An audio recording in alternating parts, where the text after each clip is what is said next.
Responders here, working with county, working with city, working with local towns and villages. They do tremendous work. They always do. When we're hunkering down in our homes, they're leaving their homes to go out and protect the public. So I want to thank them. I want to acknowledge my colleagues who are here today. You know, we have a serious situation because we have federal, state first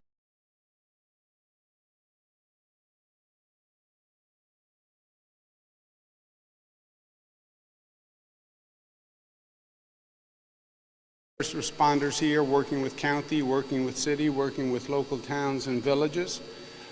They do tremendous work. They always do. When we're hunkering down in our homes, they're leaving their homes to go out and protect the public. So I want to thank them. I want to acknowledge my colleagues who are here today. You know, we have a serious situation because we have federal official, Congressman Joe Morelli. We thank him very much for being here and for the good work he's doing for the people in Washington. It's my pleasure to be with the County Executive, Cheryl Donalfo. We have Mayor Lovely Warren. It's a pleasure to be with her, Assemblywoman Jamie Romeo. We have the New York State Head of the Emergency Preparedness, Major General Patrick Murphy. The head of the Public Service Commission, John Rhodes, which is going to be very important. The Public Service Commission oversees the local utilities. The New York State Department of Public Service Executive Deputy Commissioner Tom Congdon. The Governor's Office Director of Emergency Management, Michael Copey, is with us. National Guard Major Eric Fritz, and New York State Police Commander Riley is with us. Mother Nature is going to pay us a visit, and she can be deceptive at times. We have a nice day today. We're going to have a nice day part of tomorrow, but then we are anticipating a bad combination of weather components. Very high winds, cold temperatures, and possible lake effect snow. This starts Sunday afternoon into Monday. Sunday, tomorrow, the temperature is actually going to go up. It can be in the 50s, but the wind is going to start, and the temperatures will then drop on Monday into the 20s, and there's a potential for lake effect snow. The snow in and of itself is not a problem. It's then matched with severely high winds, steady winds as high as 40, 50 miles per hour, gusts up to 70, 75 miles per hour with the cold temperature. That's a bad combination. And we've seen this before because this all happens on top of the situation that we have with Lake Ontario, where we have already heights that are above the monthly average. The lake is not at record levels, but it is higher than average and higher than it should be. So when you put the cold together with the wind, together with the snow, together with the high water at Lake Ontario, that is a bad combination. And we have suffered from this situation before. We've had significant power outages from wind damage. We've had significant flooding from the lake, and we are getting prepared for that now. The one thing we've learned over and over in these situations is if you wait for the storm to develop to start your actions, it's too late. And the only prudent course is to be prepared, do the coordination, get ready, and that is exactly what we are doing here. First, all the governments working together, so state, county, city, local forces all working together, all coordinating. We've had, unfortunately, too much experience in this coordination exercise, but it allows us to maximize our personnel, maximize our resources and equipment, and that's exactly what we're doing. And we also want the citizens at home to do what they need to do If you are in an area that tends to flood or has flooded in the past couple of years, when we've had these situations, make the preparations you need today. Don't be deceived by looking out the window and saying, well, it looks fine.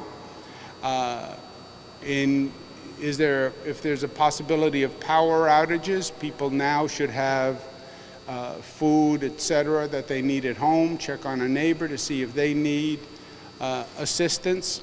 But we could have a problematic weather situation going into Monday.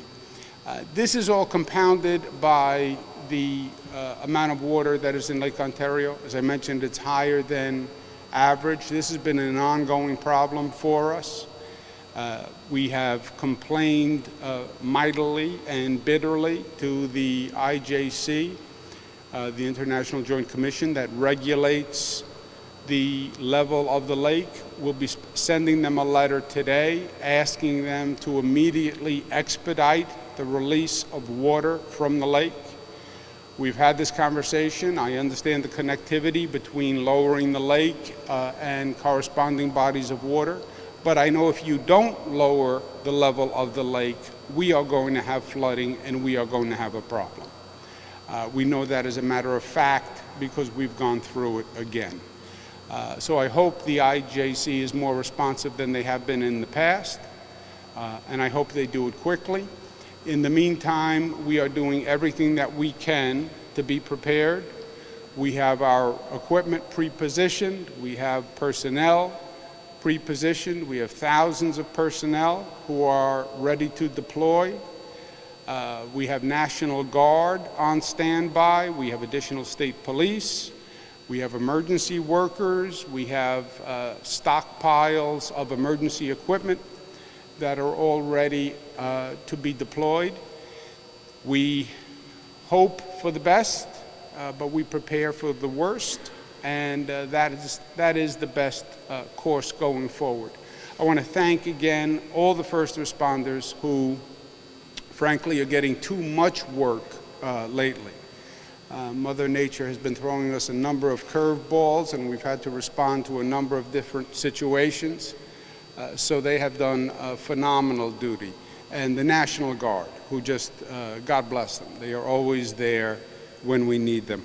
Also my local partners and my local colleagues, starting with the congressman and the mayor and the person I have a pleasure to introduce, County Executive Cheryl D'Onofrio. Thank you.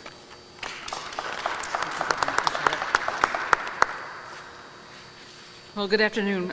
First of all, let me say a heartfelt thank you to Governor Cuomo for being here today. We can always count on the governor when Mother Nature sends us her worst. The governor is always here to provide assistance, and we appreciate him for being here today, and to all my government partners as well. To all of our first responders, to our National Guard, you men and ladies and gentlemen really are upstanding members of our community, and we rely on you so heavily. And I want to thank you in advance for the work that you're going to be doing the next couple of days, and the work that you always do. You always stand ready when there's a call to be answered. You're the first to answer that call, so thank you to all of you. As has been said, based on the forecast that has been presented to us and the monitoring that we've been doing, we are expecting a rather significant prolonged event, starting with strong winds that are going to impact our area starting tomorrow.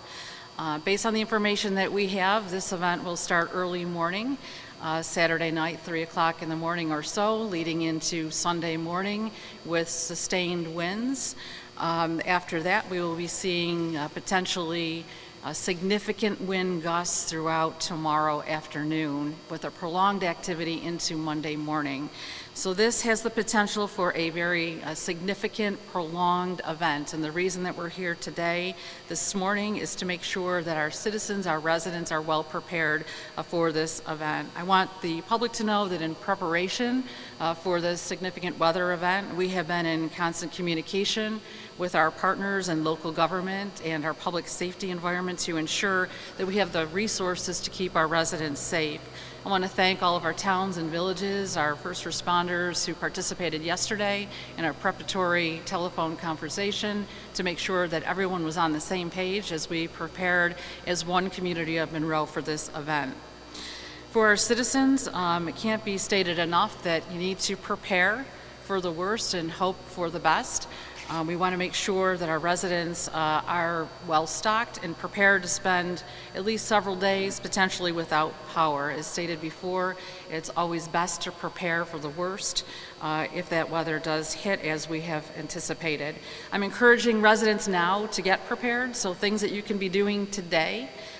If you're home, please go outside, make sure that items that are not secured in your yard are properly secured. Bring things indoors that would have the tendency to blow and cause damage to your property and others. For folks who have medical needs, please make sure that you have adequate prescriptions on hand. If you are at home and are requiring oxygen, check with your providers, your family members to ensure that you have an oxygen supply as well. Everyone should have a plan. Everyone should have a plan, and I want to talk about the plan that we have in place as the County of Monroe. Based on the confidence of the forecast as projected, the winds, as I indicated, could lead to significant damage. I'm prepared at this point to declare a state of emergency in the afternoon hours, depending on the impact of the storm. So we will watch it. I am not now declaring a state of emergency, but I want the public to know that we will continue to monitor the situation, especially as the strongest gusts hit us tomorrow in the afternoon. Residents should be prepared for potential travel restrictions. I am not restricting travel at this time, but you should be prepared for that to happen potentially tomorrow during the afternoon at the earliest. For tomorrow, I would urge residents, be prepared today so that you don't have to go out tomorrow, right? I would hate to see residents out and about and then be trapped or stuck or in a situation that is unsafe because of the weather that is forecasted to come our way. So today would be an excellent day to get your errands taken care of. Again, prepare for the worst and hope for the best, but again, get those errands done today. Stay inside tomorrow. It's the safest thing to do. My executive command staff, including myself, will be at the Emergency Operations Center at 7:00 a.m. tomorrow to, again, monitor the winds and the weather as it progresses and continues towards our area. We're encouraging all of our public safety, our local government and support partners certainly to remain on call so that if and when we activate the Emergency Operations Center, those folks will be ready to join us at the Emergency Operations Center. At my direction, the County of Monroe has taken the following steps to prepare for this event. I want to at this time recognize Tim Kohlmeyer, our Emergency Operations Manager, and also Bob Burns, our Public Safety Director, who have been leading this command along with myself, and I want to thank you, gentlemen, for the great work that you've done. As I indicated yesterday, we hosted a conference call with all of our local officials and police chiefs, offering a briefing on the latest forecast and also to discuss joint preparations throughout the County of Monroe, including the City of Rochester. We've been in regular contact with the National Weather Service and our local meteorology experts to monitor the forecast as it develops. With respect to the Red Cross, we are preparing for the opening of public shelters should that become necessary. The Gantt Center will be open on Sunday. We're also ready to open a county shelter staffed by our Office of Emergency Management personnel as needed, potentially one on the east side of the county and one on the west side of the county, and that again will be based on whatever is necessary to make sure that our residents have a place to go. I have asked Monroe Community Hospital to prepare to house residents with special needs, special medical needs, if those residents are forced to vacate their homes. So Monroe Community Hospital, again, stands ready to serve the public for our special medical needs residents. Our emergency management staff coordinator has worked with all of our local ambulance companies to ensure that oxygen is on hand for anybody who may need it during this potential weather event. Those stations are going to be located in Gates, Greece, and Parenton ambulance departments, but they will service the entire County of Monroe. Our Monroe County Department of Environmental Services has additional staff on standby, in addition to preparing all of our vehicles, generators, and pumps for citizens who may need assistance during this event. Our Department of Transportation in the County of Monroe has also put additional staff on standby, in addition to inventorying available resources to make sure, again, that our citizens have what they need. As I mentioned before, during the weather conditions that we are expecting, just some basic cautions to folks, especially tomorrow. As has been said, we're going to have significant wind in the morning. We're hearing that there might be a little lull in the activity, so that we don't want people to get a false sense of security, because those ferocious wind gusts sustained will again hit us about 1 o'clock. That's what we're hearing through the rest of the day. So if we have this event, for folks, just a basic safety rules, please don't go outside, okay? Don't go outside. If you see power lines down, stay away, don't touch them, obviously. If you're using backup generators, be sure that they are operating outdoors or ventilated safely. We don't want to have any carbon monoxide situations. Check on your neighbors, check on your residents, your older residents, especially your family members. Make sure they have a plan. Again, prepare for the worst. Make sure that we prepare for the worst. Have your emergency supplies ready: food, water, flashlights, firewood, medication. Again, all good things that you could be doing this afternoon. If you are relying on, obviously, electricity to operate your medical equipment, please make sure that you have alternate arrangements. That's something that you could be doing today. Bring your pets inside, and again, secure anything outside that should be secured so that you don't damage your property or somebody else's. Finally, this is going to be potentially a significant prolonged event, so we want folks to be prepared. But this is Rochester, this is Monroe County, and we are a hardy group. We have a tremendous community that always looks out for one another, neighbors taking care of neighbors. You see all of our government partners standing together, our National Guard, our first responders, our police, EMS. We're all in this together to ensure the safety of our residents throughout this event. So thank you for being here this afternoon. It is now my pleasure to introduce a good friend of mine, a government partner of mine that we work hand in hand, and we will continue to do that throughout this event, Mayor Lovely Warren. Thank you, County Executive. I want to thank Governor Cuomo for his support, continued support on behalf of the residents of the city of Rochester. I want to echo exactly what the County Executive and the Governor has indicated. All things in this situation point to very dangerous conditions. We want our residents to be safe, and I'm thankful that the Governor pulled us all together to work on this initiative together, from the federal levels all the way down to the local city level. The city of Rochester, of course, is prepared to work with our government partners. Tomorrow at 9 a.m., the Gantt Center will be open because we believe that there will be power outages. Our DES teams will be on hand 24 hours a day tomorrow, just to make sure that if power lines are coming down and trees are coming down, that we are cleaning them up aggressively. I want to recognize my Commissioner of DES, Norm Jones, and Joe Ladelfa. Great team working on behalf of the citizens of Rochester. We have been in constant communication with our fire department and our police department, making sure that they are ready and prepared for this event. We want our residents to know that we are here to serve them. I want to thank all of our first responders that are going to be out tomorrow, making sure that the citizens of Rochester are kept safely. As has been indicated before, please, if power lines come down, do not touch them. If you are using a generator, make sure that it is safely installed and not inside the house. Make sure that you take care of everything that you need to take care of today, because we do believe that this weather event tomorrow is going to be something that is very, very significant for our area, and we want everyone to, most of all, be safe. And that's the reason why the governor came in today to talk about this issue and to make sure that everyone is prepared. We are trying to be proactive with this and give people as much information as we have at this point in time. And so, again, thank you to our government partners. Thank the governor for his leadership always in making sure that we have the resources and support right here in our city and our community to be able to deliver what we need to deliver on behalf of our citizens. Thank you.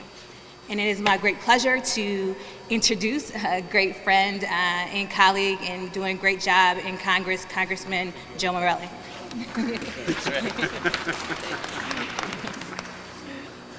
Good afternoon, thanks. It occurs to me that people are often debating the role of government, what services we should or shouldn't provide, but when it comes to a crisis, I think everyone understands how important it is for people. They look to government, they look to their partners in government in the leadership. And I want to thank the governor. I think where many people over the years in positions like his would perhaps hesitate or try to think about what the right thing to do is, he's a man of fast action. He has had, I'm sure he would acknowledge, too many opportunities to lead in the time of crisis. It's one of the things we are all concerned about, the number of events like this. But he is always decisive. He is not delegating. He is on the ground, boots on the ground. He is very, very hands-on, and he's, in addition, just a wonderful friend. So I want to thank the governor for his incredible leadership and all that he does. Secondly, I just want to say that I'm so pleased to be here with my partners in government, the county executive, the mayor. Yesterday, all of us were out reaching out to, and I talked to a number of town supervisors, the role that the federal government may play, and frankly, to echo what others have said, let's hope for the best, but plan on and expect perhaps the worst, and we're certainly going to be able to be in a position to respond. But our role will be, if there is a determination, if we reach the threshold of damage to declare a federal disaster, I'm going to be working very, very closely with the governor and his staff and local partners to make sure that we're as aggressive as we can in urging federal support if we reach those thresholds, and we want to make sure that we count for every dollar. In the interim, I think what others have said is well worth repeating, which is people should be advised to take every precaution, to be prepared, check on family members, check on your neighbors, let's watch out for one another, let's get through this, and then if need be, we're going to be working very, very hard to make sure the federal government steps up to provide relief as it should if we meet those thresholds. So once again, thank you to all the partners who are here from government, and a special thanks to all the first responders, the National Guard, which is extraordinary, the men and women who make that up, and all of our first responders, members of DPW, and all of our public works folks who I know are going to be working very hard over the next 48 hours. And again, let's hope for the best, but let's be prepared. So, Godspeed. Well done. Thank you. Thank you. Any questions for myself or any of my colleagues?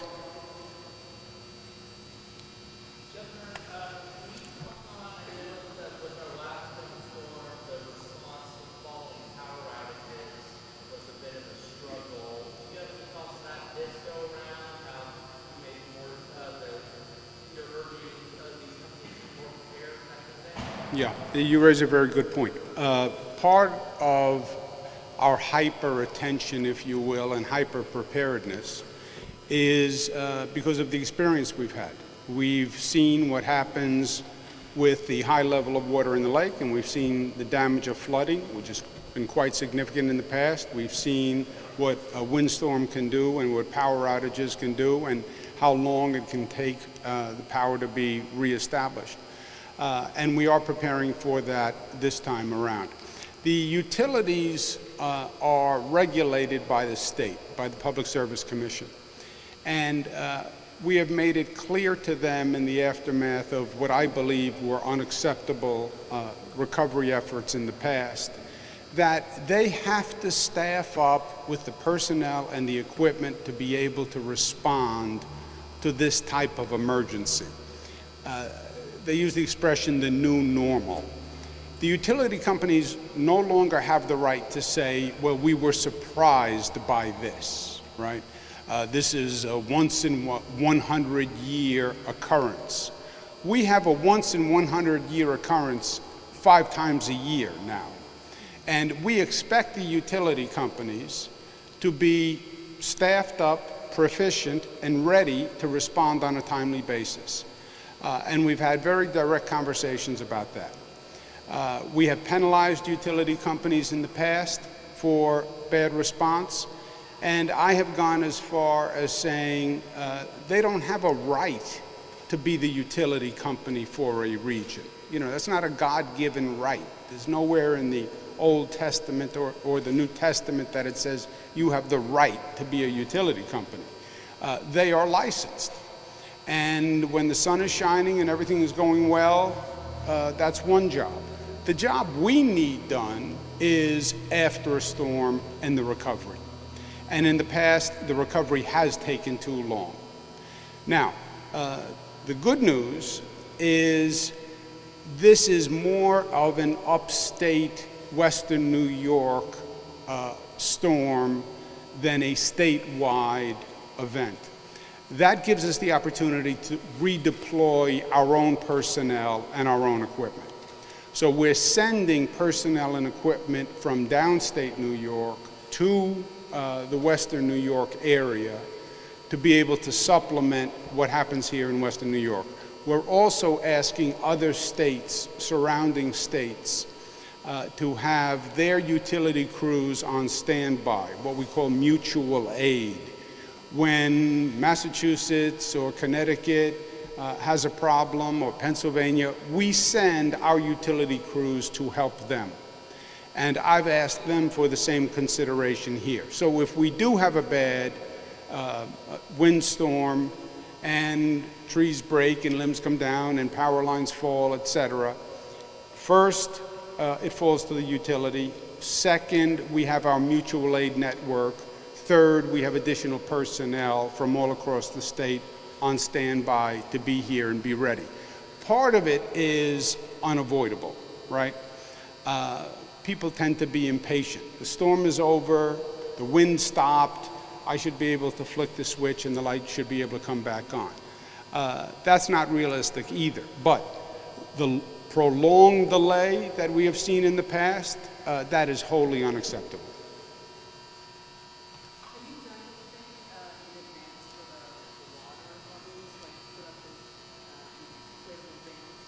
We have all that equipment ready. We're watching, as I said, on standby to see if there is a rise in the water level. We'll be ready to deploy what we deployed last time, which was an innovative piece of equipment, basically portable dams that are brought to a location.